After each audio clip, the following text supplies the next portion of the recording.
कर्म प्रधान विश्व रचि राखा, जो जस करे तास फल चाखा। ये कर्म के प्रधानता से विश्व में सुख दुख का संयोग प्राप्त होता है। यदि आप अभी तप का अनुष्ठान करें, नाम जप करें, सब मिल जाएगा। अब यह अनुष्ठान तो कोई कर ही नहीं रहा है, धर्म से चलना नहीं जान रहा है, भगवान का स्मरण नहीं कर रहा है, कैसे मंगल होगा? खुद आपको तप करना पड़ेगा, खुद आपको जप करना पड़ेगा। तपस्या में इतनी सामर्थ्य है कि ना चाहते हुए भी ईश्वर को देना पड़ेगा, ईश्वर को देना पड़ेगा।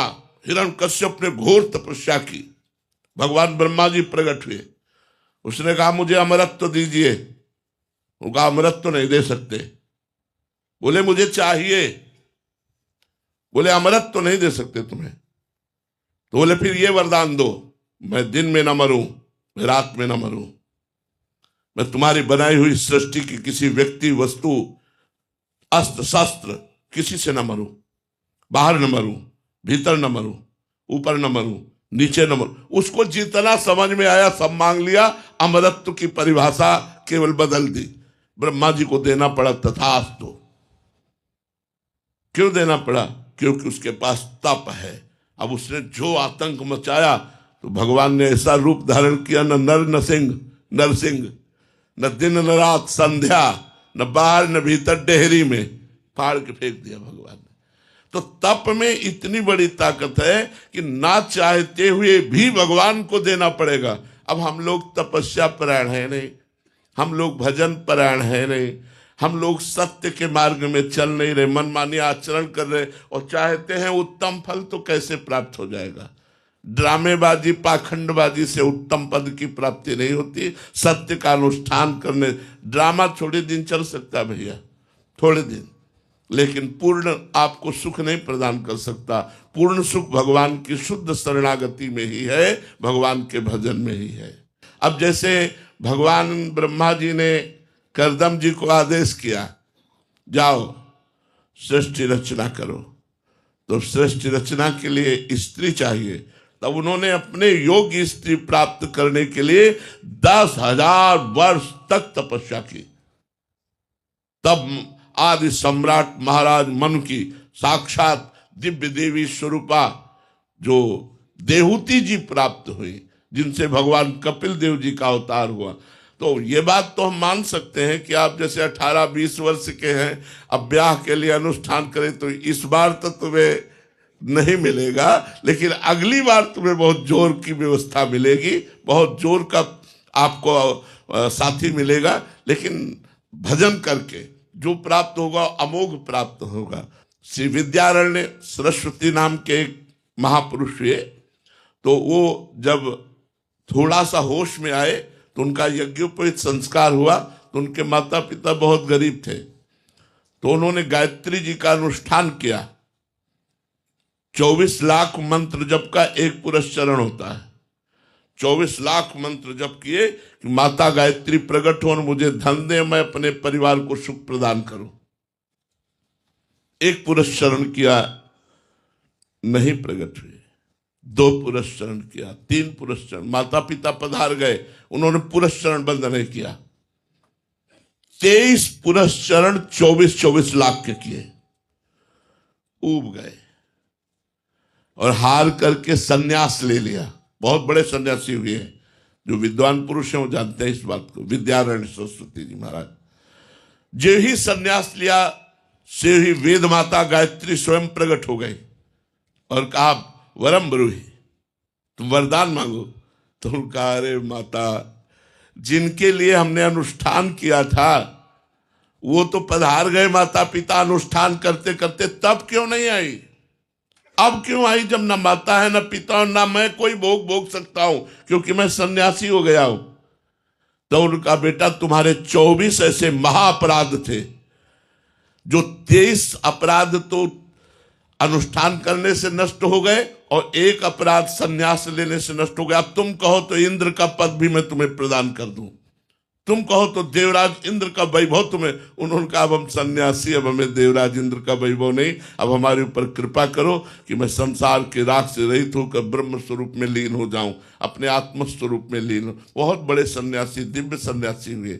तो हमारे पाप जब तक रहेंगे तब तक वो हमें धन वैभव सुख भी नहीं प्राप्त होने देंगे। तो हम नाम जप के द्वारा, भजन के द्वारा पहले अपने पाप को नष्ट करें तो हमारा काम बन जाएगा। नीतू जी पूना से। राधे राधे महाराज जी। महाराज जी आपके चरणों में कोटि कोटि प्रणाम।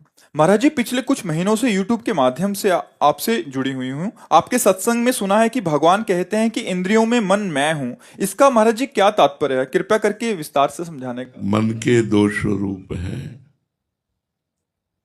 एक स्वरूप है सत स्वरूप और दूसरा स्वरूप है असत स्वरूप। जैसे बुद्धि में सुबुद्धि और कुबुद्धि, ऐसे मन में कुमार्गगामी संकल्प करने वाला और सत्य संकल्प करने वाला। तो जो सत्य संकल्प करने वाला मन है वो भगवान का स्वरूप है। वो भी है इसी में, आपके मन में ही है। जब आपका मन गलत संकल्प करता है तो उसी मन से एक डांट लगती है, ए तुम गलत करने जा रहे हो। वो सत्य मन का जो स्वरूप है वो तुम्हें प्रेरित करता है सतमार्ग के लिए, और जो असत मन का स्वरूप है वो असत मार्ग के लिए प्रेरित करता है। सत मन की पहचान है, जब आप कोई गलत कार्य करने जा रहे होंगे तो आपके मन में ही आवाज आएगी, सबके मन में आती है, ये तुम गलत करने जा रहे हो, तुम्हारा बुरा हो सकता है, सावधान। पर वो इतनी धीमी आवाज होती है कि असत संकल्प करने वाला मन उस बात को सुनता नहीं है।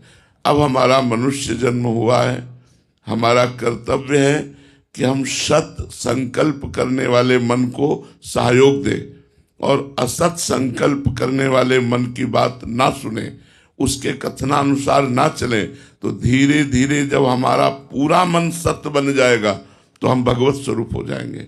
मन कृष्णमय हुआ, कृष्णाकार हुआ कि हमें भगवत तत्व की प्राप्ति हो जाएगी, भगवदानंद की प्राप्ति हो जाएगी।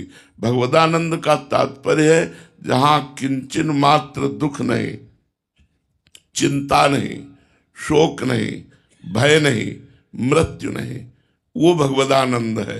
वो तब प्राप्त होगा जब हम अपने मन के असत विचारों को, असत संकल्पों को त्याग कर दें। तो हमें सावधान रहना है। भगवान ने जो कहा इंद्रियाणाम मनस्यास्मि, वो शुद्ध भगवत स्वरूप मन जो हमको आज भी भगवत मार्ग में प्रेरित करता है और असत मार्ग में रोकता है, हमें उसे बढ़ाना होगा। हमें सत्कार्यों की तरफ बढ़ना होगा, गंदी बातें त्यागनी होंगी, तब हमारा असत मन मर जाएगा और सत मन प्रकाशित हो जाएगा। मन मारिया तन बस में कीन्हा, हुआ भरम सब दूर, बाहर से कछ दिखत नाही, अंदर चमके नूर, आपो त्याग जगत में बैठे, नहीं किसी से काम, उनमें तो कछु अंतर नहीं, संत कहो चाहे राम। अब हो गया वो भगवत स्वरूप, जब उसका सत संकल्प करने वाला मन पूर्ण रूप से असत को दबाकर, असत को मार करके जागृत हो गया, वही भगवदानंद का अधिकारी होता है। इसीलिए भगवान ने कहा इंद्रियाणाम मनस्यास्मि। दिनेश्वर पांडे जी रांची से। राधे राधे महाराज जी। महाराज जी क्या गुरुदेव अपने शिष्य के मुक्ति के लिए तब तक रहते हैं जब तक उस पर पूरी तरह से कृपा नहीं हो जाती? मानस गुरुदेव, किसका प्रश्न है? मानस गुरुदेव, प्रगट गुरुदेव नहीं, मानस गुरुदेव। जो तुमने गुरुदेव की मानसिक मूर्ति अपने हृदय में विराजमान की है, वो तभी जब आपका उद्धार हो जाएगा तभी वो आपके हृदय से जाएंगे। लेकिन प्रगट गुरुदेव का एक समय निश्चित है, समय पूरा होते ही वो अपने शरीर का त्याग कर देंगे। लेकिन तुम्हारे मानसिक गुरुदेव तुम्हारा त्याग नहीं करेंगे जब तक तुम्हारा परम कल्याण नहीं हो जाता। इसीलिए वही शिष्य है जो गुरुदेव को अपने मन में बिठा ले, जो गुरुदेव के प्रति इतनी आसक्ति कर ले कि जो ध्यान मूलम गुरु मूर्ति लिखा हुआ है वो स्वाभाविक ध्यान होता रहे, स्वाभाविक आसक्ति हो जाए। भगवान कपिल देव जी कहते हैं जो आसक्ति संसार में की जाती है वो बंधन का कारण है, और वही आसक्ति जब संत और सदगुरुदेव से कर ली जाती है तो मोक्ष का खुला हुआ द्वार है। तो हमारी गुरु में इतनी आसक्ति हो जाए कि उठते बैठते चलते फिरते हर समय हम देखें हमारे गुरुदेव हमारे हृदय में विराजमान है, हमारे मन में विराजमान है। तो जो मानसिक गुरुदेव हैं वो तब तक नहीं जाते जब तक शिष्य का परम कल्याण नहीं हो जाता। प्रगट के गुरुदेव समय के अनुसार अंतर्ध्यान हो जाते हैं। प्रतिभा जी जयपुर से। राधे राधे महाराज जी, आपके चरणों में कोटि कोटि प्रणाम। महाराज जी, प्राय धन सम्मान और अधिकार पाकर मन का संतुलन बिगड़ जाता है, अहम का उदय हो जाता है, मनुष्य का चाल ढाल बोल चाल व्यवहार सब बदल जाता है। ऐसा महाराज जी क्यों होता है? अहंकार के कारण। संस्कृति मतलब जन्म मरण चक्र और महादुख प्रदान करने वाला ये अहंकार है। जब हमारे पास संपत्ति बढ़ती है, हमारे पद बढ़ता है, तो अहंकार बढ़ जाता है। को नर अस जन्मा जगमाही प्रभुता पाहि जाहि मद नाही। अपने लोग तो बहुत साधारण लोग हैं, असाधारण लोगों में अहंकार बढ़ जाता है। एक बार दक्ष प्रजापति पद पर विराजमान हुए, जिनकी लाडली पुत्री सती जी का विवाह देवाधिदेव महादेव भगवान शंकर से हुआ था। तो ब्रह्म सभा हुई। उस सभा में बड़े बड़े ऋषि मुनि देवता सब कोई पधारे, और उसमें दक्ष प्रजापति की प्रधानता थी, क्योंकि उनको प्रजापति पद मिला हुआ। ये देवराज इंद्र से भी बड़ा पद है प्रजापति पद, और सबसे बड़ा पद है परमेष्ठी पद अपने त्रिभुवन में, जिसे ब्रह्मा जी का पद कहते हैं। त्रिभुवन में पद बड़े बड़ा हो प्रजापति का, पर पूरी कार्य प्रणाली देवराज इंद्र देखते हैं। त्रिभुवनपति देवराज इंद्र, उनके ऊपर है ये प्रजापति पद। तो वो दक्ष को प्राप्त हुआ। वो सभा में पधारे तो सब लोग खड़े हो गए। भगवान श्री हरि नहीं आए हुए थे, ब्रह्मा जी भी विराजमान थे। तो ब्रह्मा जी बैठे रहे और भगवान शंकर बैठे रहे। प्रजापति पद के अभिमान में भरे हुए दक्ष ने दृष्टि डाली, सब खड़े थे, दो बैठे थे, भगवान ब्रह्मा जी और भगवान शंकर। ब्रह्मा जी को देखा तो प्रणाम किया, क्योंकि उनसे भी बड़ा पद है परमेष्ठी पद, और वैसे भी ब्रह्मा जी सबके पिता हैं। प्रणाम किया। जब भगवान शंकर पर दृष्टि गई तो क्रोध आ गया, और उनका ये क्यों नहीं खड़ा हुआ? भाषा बदल गई, अभिमान की भाषा। देवाधिदेव महादेव जगत गुरु विश्वात्मा भगवान शिव, वैसे भी पूज्य दामाद, क्योंकि बेटी का ब्याह किया था, लेकिन भाषा बदल गई। उनका इसने खड़े होकर हमारा स्वागत नहीं किया, ये बड़ा अभिमानी है, मैंने अपनी बेटी का ब्याह इसके साथ किया, ये हमारे पुत्र के समान है, इसे खड़ा होकर हमारा आदर करना चाहिए। और क्या क्या बोलने लगे। नंदिकेश्वर खड़े हुए, उनका आप हमारे स्वामी के रिश्तेदार हैं, इसलिए आपसे कहता हूं होश में बात कीजिए। आप इस समय बेहोश हो रहे हैं अहंकार से, तो उनका मैं शाप देता हूं। भगवान शंकर को शाप, इसे यज्ञ में कोई भाग न मिले। और जो सभा में हाहाकार मचा, पर भगवान शंकर बड़े गंभीर चुपचाप उठे और वहां से चले गए। हम ये बताना चाहते हैं कि हम लोग तो बहुत छोटे हैं, जीव कोटि के हैं, ये ईश्वर कोटि के महापुरुष हैं। दक्ष प्रजापति आदि ईश्वर कोटि के महापुरुष हैं, इनको भी अहंकार ने परास्त कर दिया। जब कोई पद मिलता है, जब ऐश्वर्य बढ़ता है, तो उसको अहंकार परास्त नहीं कर सकता। जो भगवान का दास है वो समझता है कि सब कुछ तो भगवान का है, मैं सेवक हूं। चक्रवर्ती सम्राट पद पर अम्बरीश जी विराजमान है, पर कोई अभिमान नहीं है। महाराज दशरथ चक्रवर्ती सम्राट पद पर विराजमान है, कोई अभिमान नहीं है। बड़े बड़े महाभागवत भगवान के भक्त ऐसे हुए जो राजाधिराज पद पर विराजमान हुए और बड़े दैन्य हुए, कभी अहंकार उनको परास्त नहीं कर पाया। तो सिर्फ एकमात्र भगवान श्री हरि के चरणों की उपासना, भगवान श्री हरि चरणों का आश्रय और भगवान श्री हरि का नाम यदि आप जप रहे हैं तो कोई भी पद, कोई भी प्रतिष्ठा, कोई भी अभिमान जनित चेष्टा आपके शरीर को, आपके भाव को, आपके चिंतन को परास्त नहीं कर पाएगी, नहीं तो परास्त कर देगी। अहंकार की वृत्ति बहुत खतरनाक है, बहुत खतरनाक। ये अहंकार बढ़ जाए, देखो एक बार बाणासुर ने भगवान शिव की आराधना की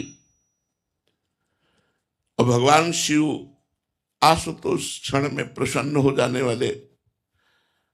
एक दिन वो भगवान श्री हरि के प्रेम में नृत्य कर रहे थे भगवान शंकर, तो बाणासुर ने ताली बजाकर ताल बंधान किया, ताली का स्वर मिला दिया। भगवान शिव बहुत प्रसन्न हुए कि मैं तुम्हारी आराधना, तुम्हारी सेवा से प्रसन्न हूं, तुम्हें 1000 भुजाएं प्रदान करता हूं। अब 2 भुजा वाला बाणासुर 1000 भुजा वाला बन गया। अब 1000 भुजा का बल, पर्वतों में जाकर ऐसे मारता अपने भुजाओं की खुजली के लिए तो पर्वत फट जाते। दिग्गजों को ललकारता, कोई भी हमसे युद्ध करे। अब कौन युद्ध करे 1000 भुजा वाला। और सबसे बड़ा डर तो ये था कि अगर युद्ध करोगे तो जगत गुरु भगवान शंकर का कृपा पात्र है, उनका शिष्य है, अगर वो खिलाफ खड़े हो गए तो त्रिलोचन विश्व का नाश करने, एक क्षण में नाश करने की सामर्थ्य भगवान शंकर की है। तो सब डरते थे भगवान शंकर के कारण, किसी ने इससे युद्ध नहीं किया। तो देखो अहंकार, ये लौट कर गया और बोला जगत गुरु।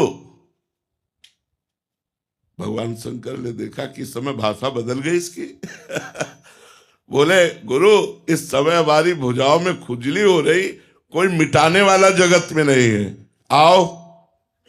भगवान शंकर ने कहा तुम्हारी बुद्धि खराब हो गई। गुरु को ललकार दिया कि आओ हमसे जोर कसो, हमारी भुजाओं की खुजली मिटाओ। तो बोले हमारे जैसा ही बलवान तुम्हें प्राप्त होगा और तुम्हारी भुजाओं की खुजली मिट जाएगी। तो जब बाणासुर की पुत्री उषा को अनिरुद्ध जी की प्राप्ति हुई, अनिरुद्ध जी भगवान के नाती हैं श्री कृष्ण के, तब भगवान श्री कृष्ण ने युद्ध में सारी खुजली मिटा दी थी बाणासुर की।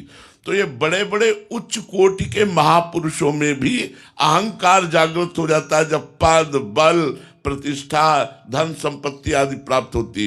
वही इस अहंकार से बच सकता है जो भगवान का नाम जप करता है, जो भगवान के चरणों की आराधना करता है। वो ये सब समझता है, नाथ सकल संपदा तुम्हारी, मैं सेवक समेत सुतनारी। वो अहंकार नहीं करता, वो भगवान की कृपा से पद मिला है, भगवान की कृपा से धन मिला है, भगवान की कृपा से बुद्धि मिली, ऐसा वो समझता है।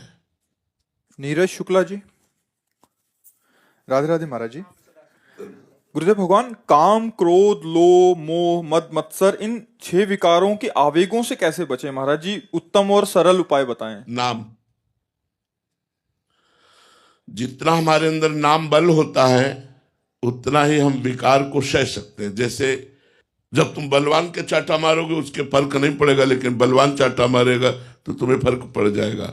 तो हम कमजोर हैं इस समय अध्यात्म बल से, और वो बलवान है काम, क्रोध, लोभ, मोह। तो जब चाहते हैं हमें राउंड राउंड कर देते हैं, घुमा करके परेशान कर देते हैं, भगवान की भक्ति से हटा के माया में लगा देते हैं, गलत आचरण करवा देते हैं। तो हमें थोड़ा बलवान बनना पड़ेगा। बलवान बनने के लिए जैसे हमें अच्छे पदार्थ पाने पड़ते हैं शरीर पुष्ट करने के लिए, ऐसे अध्यात्म में भगवत कथा सुनना, दूसरों की सेवा करना, भगवान नाम जप करना, भगवत आराधना करना। यदि आप भगवान नाम जप करेंगे, सबसे सरल साधन है। मान लो और भी बहुत से कठिन साधन है, लेकिन कठिन साधनों को करना कठिन है कलयुग में। खान पान ही सही नहीं है, हमारा व्यवहार सही नहीं है, हमारा वातावरण बिगड़ता जा रहा है। तो कलयुग केवल नाम आधारा।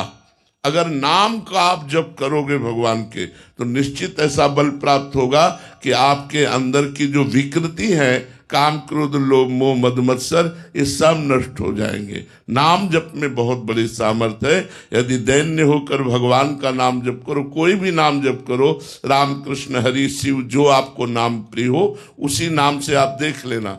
नाम का बहुत बड़ा प्रभाव होता है। जो वैश्यागामी थे, चिंतामणि जी की आसक्ति हृदय में प्रबल थी, उन्होंने जब नाम जप किया तो बिल्व मंगलाचार्य बन गए। भगवान के नाम में अपार सामर्थ्य है। एक घोर कामी पुरुष को भी वो परम ब्रह्मचारी और परम तेजस्वी मुनीश्वर पदवी प्रदान करा दे, ऐसी सामर्थ्य नाम में है। नाम जप करो और संयम से रहो और दूरी बना के रखो। जहां हमें लग रहा है हम भ्रष्ट हो जाएंगे, उस वस्तु से, उस व्यक्ति से, उस स्थान से दूरी बना के रखो और नाम जप करो। तो खूब सरल साधन नाम और कठिन साधन नाम। नाम को कोई सरल ना समझ ले, नाम चलाना बहुत कठिन है। आप लोग देख लो चला के नाम, आप निरंतर नाम चलाओ, जो चाहो प्राप्त कर लो, जो चाहो प्राप्त कर लो। हमारे वचनों पर विश्वास रखो जी। नितेश जी काशी से। राधे राधे महाराज जी। गुरुदेव भगवान, मैं कितना भी संभल कर चलता हूँ, कोई ना कोई पाप बन ही जाता है। हृदय में फिर जलन होती है। सोचता हूँ क्या श्री जी मुझ पर कृपा करेंगी। नाम जब तो करवा रहे हैं लेकिन पाप भी हो रहे हैं। अब इसमें थोड़ा सावधानी रखनी पड़ेगी। कुछ तो हम बात मानते हैं कि वासना से विवश होकर पाप हो जाता है। क्रोध तो तभी आता है जब काम आता है, ऐसे क्रोध नहीं आता है। क्रोध की उत्पत्ति काम से, कामा संजायते क्रोधा, क्रोधा स्मृति विभ्रमा, स्मृति भ्रंशात बुद्धिनाशो, बुद्धिनाशात प्रणश्यति।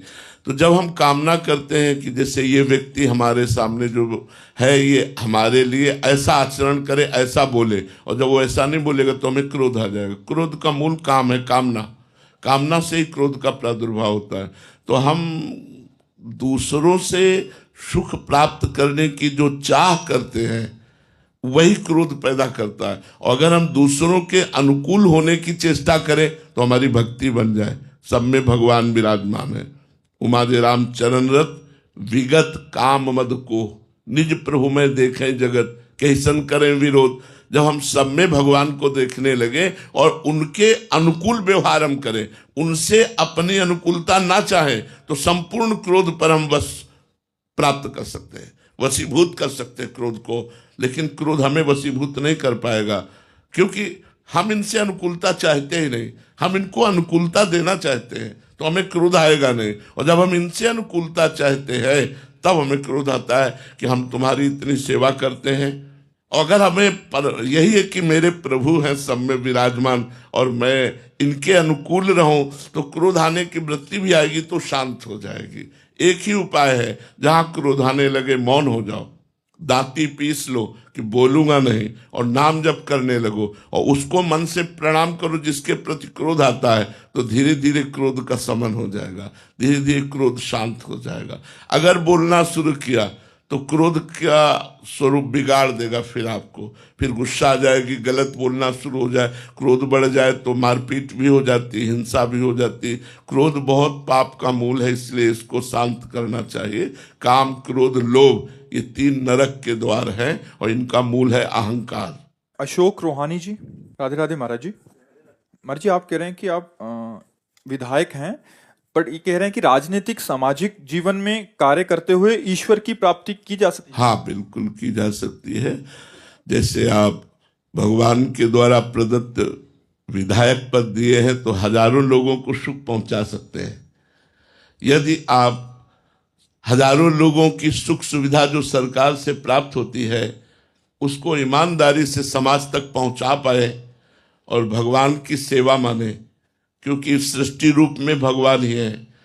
जब हम ईमानदारी से हजारों लोगों को जो सुख सुविधा सरकार से प्राप्त होती है उसको पहुंचाते हैं और हम अपना भरण पोषण अपनी कमाई से करते हैं, जो हमें सरकार की व्यवस्था मिली है या जो हमारी निजी पिता की प्रॉपर्टी है, उससे हम अपना भरण पोषण करते हैं। और समाज का जो सुख सुविधा सरकार दे यथावत उसे दे देना और नाम जप करना, तो ये आपकी भारी तपस्या होगी और इसी से भगवान की प्राप्ति हो जाएगी। एक भी अगरबत्ती न लगाइए तो भी आपको भगवान की प्राप्ति हो जाएगी, क्योंकि ये समाज की सेवा है।